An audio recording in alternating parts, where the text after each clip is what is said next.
Alright, this Logan Paul Dillion Danis fight was absolute carnage.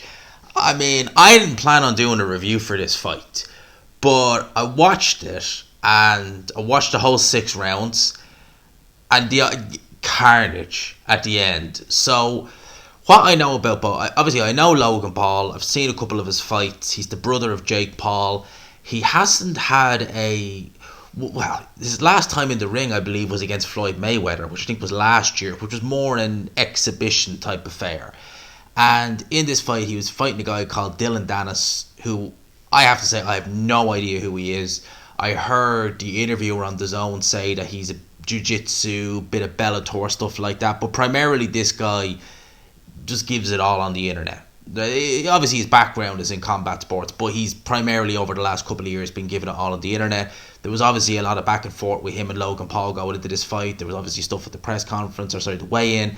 So there was a lot going into this fight. And apparently, Dillion Danis came into this fight as sort of the bad guy, but the fans were cheering him, so to speak. So he done a complete 180. And in this fight, he fought like...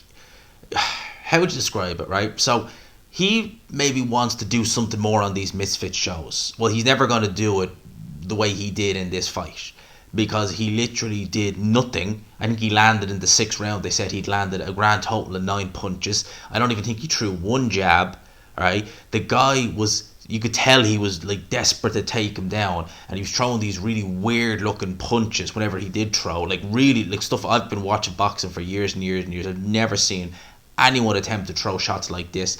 And then the commentators say, well, there are more shots you'd see in MMA. Like, what? You know, good luck. Maybe in MMA where, you know, the guys are a little bit, you know, a jack of all trades. In boxing, you throw a shot like that, you're just going to look and be like, what the hell? It's not going to land. This guy was all over the place. The corner were kind of saying that, oh, well, you know, and Ariel Hawat, is that the guy's name, was saying, you know, he's just trying to fatigue Jake Paul, his plans to get to him late. It's a 6-rounder. It's not a 12-rounder or 10-rounder. It's a 6-rounder. You don't have that much time. Judging by what I've seen here, Dillion Danis, his main objective was to just kind of go and say to Logan Paul, well, you couldn't knock me out. Yeah, but you didn't do anything. The fans were booing and the fans were not best pleased at you.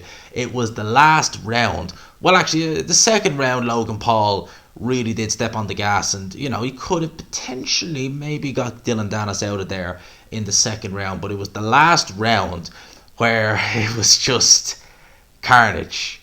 Absolute carnage. So basically, Dillion Danis took Logan, I was going to call him Jake there, took Logan Paul down, right? A takedown, which is complete in boxing, it's just no.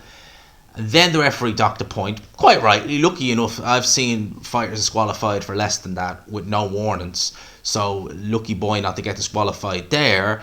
And then he tries to take him down again, this time with a headlock. Jake Paul tries to retaliate while he's on the ground. Thankfully, he didn't do anything because he could have ended up in the you-know-what. And then Dillion Danis tries to start throwing punches because security come into the ring at security. And as the commentator, I think it was Todd Grisham, said, he threw more punches at the security guard than he did the entire fight. It was looking like the bleeding Royal Rumble in there. That's literally what it was like. I was getting flashbacks to Bo versus Galata 1. Although that was a much more, you know, that was a proper riot in the ring. So, yeah, that is what it was in a nutshell. And as I said, I didn't plan on doing a review for this, only the main event, but it was interesting, I gotta say. And look, I've watched this Misfits card, haven't paid for it, but I've been watching it. And I've watched it from, I think it was the 4th fight before this. The guy called, what was his name? That interviewer who was interviewing for DAZN, who was absolute garbage. The girl who hasn't a clue what she's doing. The guy she interviewed, he said he wants the name Dean something, his name was. That was the fight I seen that started this, like the whole show. And to be honest with you, it's been fun. Like, I can't say, like, I can understand why some boxing fans don't like it, but at the end of the day, I see people complaining on Twitter and being like, this is why are you watching? You know, I went into this thinking, you know, okay, let's see. And I gotta say, like, the quality has been, you know, not the best in terms of talent. None of them have particular talent, but I've been enjoying it. It's not been bad. I don't think it's been that bad. So that's my thoughts on this. I didn't plan on, and part of me was kind of watching it, and I was like, do you know what? a live watch along might have actually been fun. I kid you not, a live watch along might have actually been fun to commentate on it, and just could you imagine watching the commentary and just being like, oh wow, the Royal Rumble's kicking off in here. That would have been fun. Let me know your thoughts on this if you've seen it in the comment section below. I will chat to you after the main event. Peace.